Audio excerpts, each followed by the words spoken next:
लोग पानी बहुत ज़्यादा पीना शुरू कर देते हैं। उनको लोग को सलाह देते हैं यूरिक एसिड बढ़ा है, खूब पानी पियो और फ्लश हो जाएगा यूरिक एसिड पेशाब के रास्ते।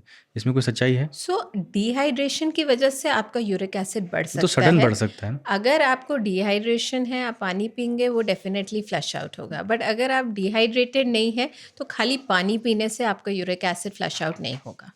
और क्या किडनी में पथरी हो सकती है? ये भी एक कॉमन सवाल है कि हाँ, यूरिक एसिड। ये देखा गया है कि उस एसोसिएशन देखा गया है हाई यूरिक एसिड के साथ, but it is not always necessary.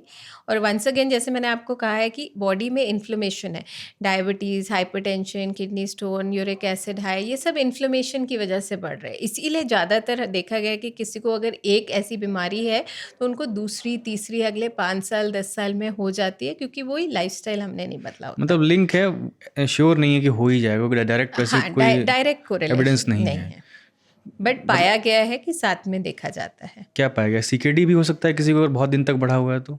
नहीं, सो सीकेडी के जो कारण होते हैं मोस्टली आज की डेट में डायबिटीज़ और आपका बीपी है। कंट्रोल में नहीं है, ब्लड प्रेशर कंट्रोल में नहीं है, हम्म, या वेरी रेयरली होता है कुछ जेनेटिक कॉजेज़ की वजह से कि पाया जा सकता है। Hmm. But high uric acid isolation में नहीं होगा, बट हाई यूरिक एसिड रहेगा तो डायबिटीज़ की संभावना ज़्यादा है, बीपी की ज़्यादा है, तो उसमें में एक कोरिलेशन लिंक देखा जाता है। मुझे अपने कुछ एक्सपीरियंस ये बताइए कि पेशेंट जिनका डायग्नोज हो गया यूरिक एसिड हाई है, आपने मेडिसिन रिकमेंड कर दी, लाइफस्टाइल चेंज बताया, सबसे ज़्यादा गलतियाँ क्या करते हैं पेशेंट? सबसे ज़्यादा गलती ये करते हैं कि हम जैसे महीने बाद बुलाते हैं या 3 महीने बाद बुलाते हैं कि दवाई के साथ आप टेस्ट करा के आइए, तो वो टेस्ट तो हो सकता है करा लेते होंगे, देखते हैं रिपोर्ट सही है तो वो दवाई छोड़ देते हैं, फॉलो अप नहीं करते।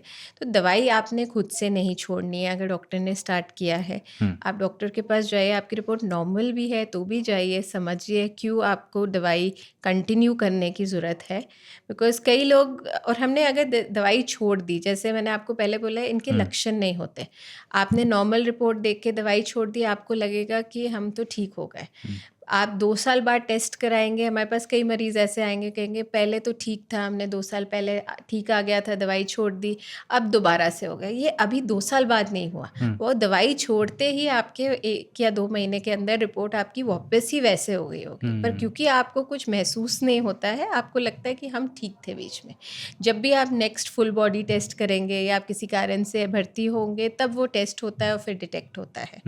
तो वो हमें दवाई नहीं छोड़नी है खुद से।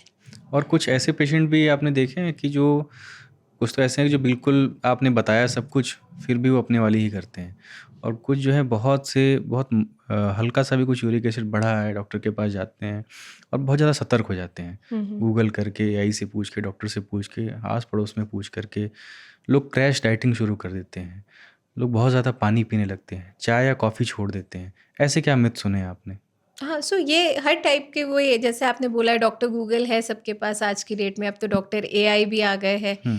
तो कई लोग, ये होता है कि हमने ये ट्राई किया, उससे हमें लगा कंट्रोल हो गया होगा, बट वो जब तक हम टेस्ट नहीं करें हमें नहीं पता लगेगा कि वो कंट्रोल हुआ है। तो लोग वो नुस्खे तो कर लेते हैं, वो टेस्ट करके नहीं देखते कि नुस्खे ने फ़ायदा किया है या नहीं। आप जब ये करेंगे आपको साथ ही पता लग जाएगा कि इस नुस्खे ने आपको फ़ायदा नहीं किया है।